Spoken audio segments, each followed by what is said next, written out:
अब आजकल के शिष्य भी ठीक ही होते हैं। वैसे जितने भी गुरु जन हैं उनको सावधान रहना चाहिए चेलों से। हाँ, हमने पूर्व जन्म में 2 चेला बनाए थे। पूर्व जन्म में एक का नाम चंगीलाल, एक का नाम मंगीलाल। अब ये नहीं हम बताएंगे पूर्व जन्म में 2 चेला बनाए, विनोद की बात बोल देते हैं, इसको आप शास्त्रोक्त मत मान लेना। तो पूर्व जन्म में हमने 2 चेला बनाए, एक का नाम चंगीलाल, एक का नाम मंगीलाल। लेकिन घर वाले एक का नाम रामलाल कहते थे, एक का नाम श्यामलाल। हमने भी उनका नाम अलग से रख दिया, चंगीलाल मंगीलाल। एक दिन दोनों शिष्य हमारे पास आए, बोले गुरुजी चेला बना लो। हमने कहा बन जाओ, हम यही नेपाल में ही रहते थे पहले पूर्व जन्म में। हमने चेला बना लिया। नेपाल के महात्मा भी बड़े भोले होते हैं, जैसे हमारे महायोगी सिद्ध बाबा, सीधे साधे। हमने चेला बना लिए, दोनों शिष्य बन गए। अब दोनों को हमने कहा सेवा करो, सेवा। बोले गुरुजी कौन सी? हमने कहा अभी पहले तो चरणों की ही करो। तो दोनों ने चरणों की सेवा की। बोला गुरुजी बुरा ना माने तो हम 2 हैं, चरण भी 2 हैं, बंटवारा कर लें। हम 2 हैं, चरण भी 2 हैं, बंटवारा कर लें। हमने कहा बाहर में गए, सेवा तो करें, चाहे जैसे करें, चाहे बंटवारा करो, चाहे सामूहिक रखो, हमें क्या लेना। हम कहा कर लो बंटवारा। चंगीलाल ने दायां पैर ले लिया, मंगीलाल ने बायां पैर। चंगीलाल ने राइट पैर, मंगीलाल ने लेफ्ट पैर ले लिया। अब सेवा रोज करने लगे, दोनों अपने अपने साइड में चरण दबावे। एक दिन मंगीलाल अब्सेंट हो गया, आया ही नहीं, लेफ्ट पैर वाला। तो चंगीलाल आया तो वो अपने तरफ में राइट वाले में दाहिने पैर को खूब दबाए। हमने कहा बेटा थोड़ा ये वाला भी दबा दो।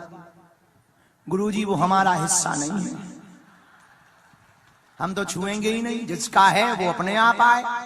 अरे हमने कहा भाई ये बंटवारा तुम लोगों का है, चरण तो हमारे हैं, तो तुम्हें इससे क्या लेना देना।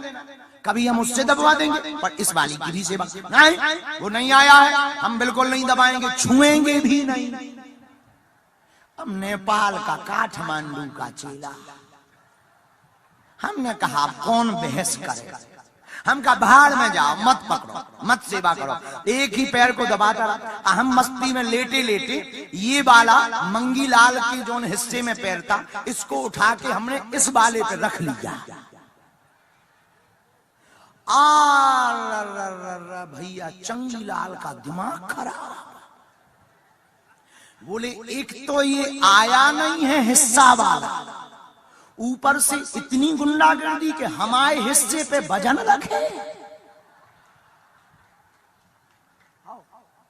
महाराज 2.5 हाथ का डंडा लाया। हम का ये क्या है? अरे बोले गुरुजी देखो तो कल जो हमारे हिस्से पे वो वजन, अवैध कब्जा। 8-10 डंडा ठोक दे। महाराज जी 4 जगह से फ्रैक्चर होगा। अर हमने कहा हे भगवान, बड़ी मुश्किल से हमने डांटो, उनकी बस कर, हिस्सा जरूर उसका है पर टांग तो हमारी है। बड़ी मुश्किल से जब छोड़ा उसने, हम काठमांडू रात को ही गए, हमने प्लास्टर चढ़वाया।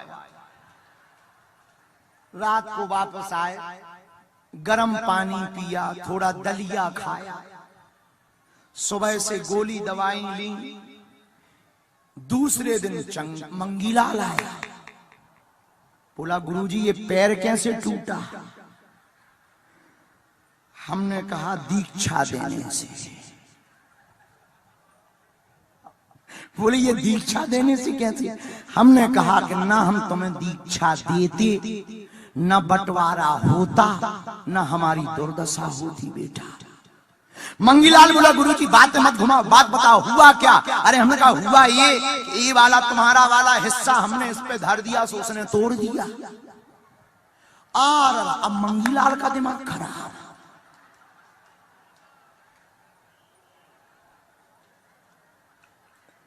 बोले हमारे हिस्से की ये दुर्दशा। 20 हाथ का लोहे का पाइप ले आया।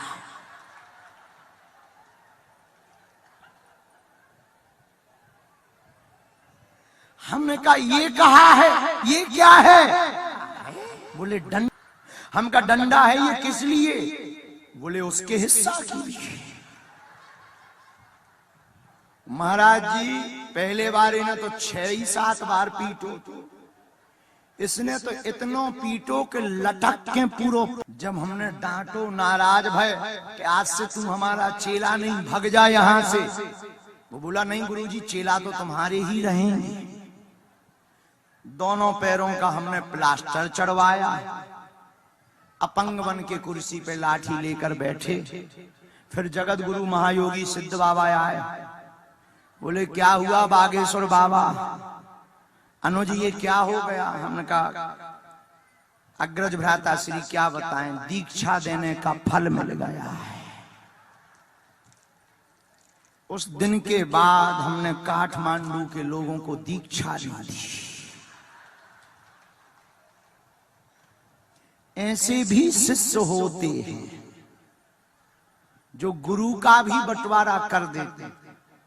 ऐसे भी लोग होते हैं जो भगवान का भी बंटवारा कर देते हैं। हम समझाना ये चाह रहे, गुरुजी हमारे हैं, ये बहुत सुंदर भाव है। भगवान हमारे हैं, ये बहुत सुंदर भाव है। लेकिन केवल हमारे हैं, ये बहुत गलत भाव है।